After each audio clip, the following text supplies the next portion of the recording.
Hello, my name is Haley Kassler, and I'm here today to talk about initiatives and referendums when it comes to the Arizona Constitution, as these things are the heart of democracy in Arizona.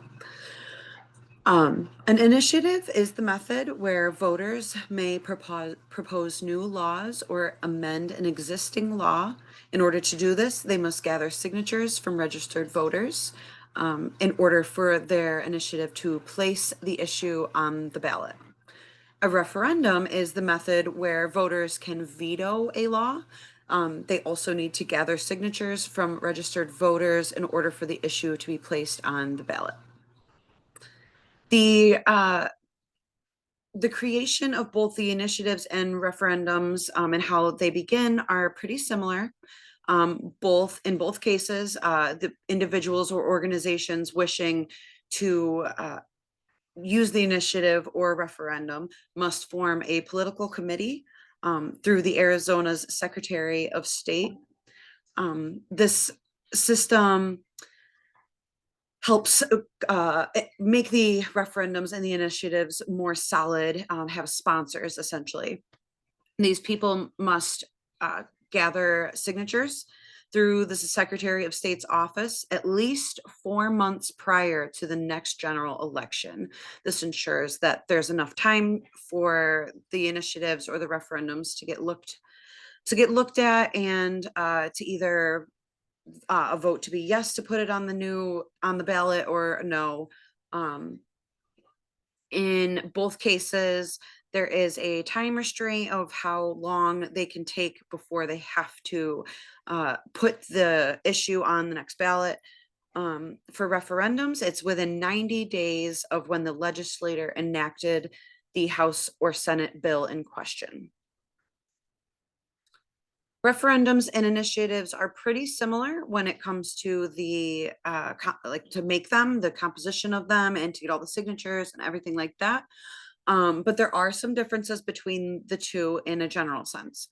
An initiative allows the public to propose a new bill or a constitutional amendment, whereas a referendum allows voters to uphold or repeal a law that was already passed by legislature. There's a slight difference. Initiatives start with the people. Citizens draft these proposals and the petitions in order to add it to the ballot to vote. Referendums originate with the government. The legislature has already passed a bill, and then the legislature will submit the bill to the people for approval. A similarity between the two is they share the same goal of enabling citizens to take active roles in their state's government.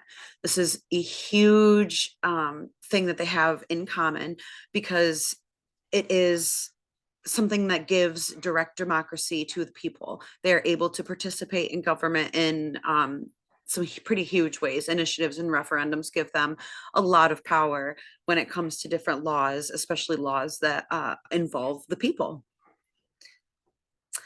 There are pros and cons to both. When it comes to initiative, like I said, it allows citizens to take part in the government. It also allows citizens to keep the state legislators from being too powerful, essentially creating a system of checks and balances within the state. Some cons to the initiatives are, since it does start with the people, typically we see that this results in poorly written laws. Citizens might not have the same lawyers and officials writing the laws as those in government do.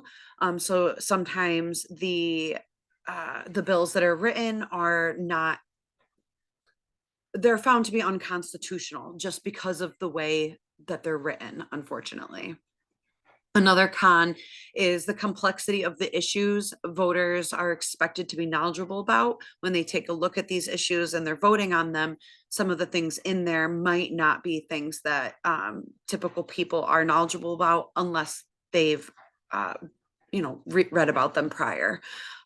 There's so many things added to these voting bills added to the voting that sometimes people aren't knowledgeable about what they're actually voting on.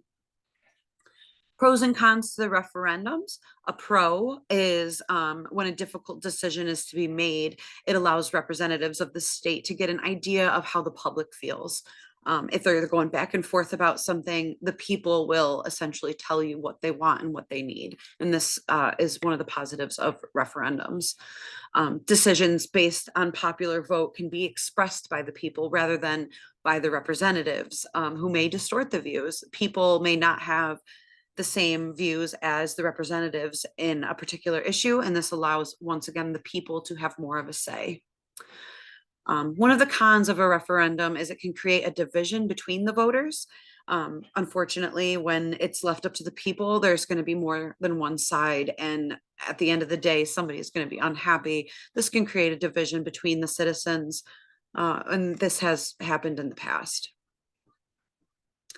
How initiatives and referendums support the idea of direct democracy outlined in the Arizona Constitution.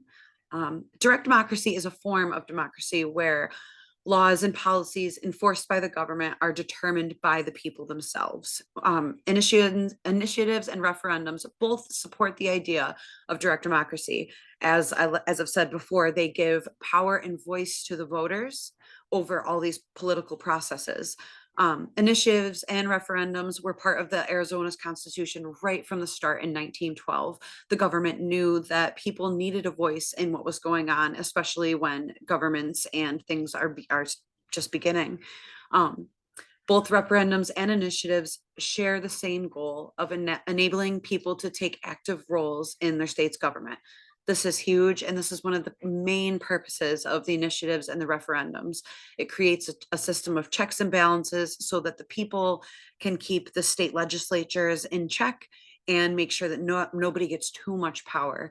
Initiatives and referendums are very important, not just in the Arizona Constitution, but in our United States Constitution and every other state that has initiatives and referendums. Thank you for listening, and I hope you like my presentation. Have a great night.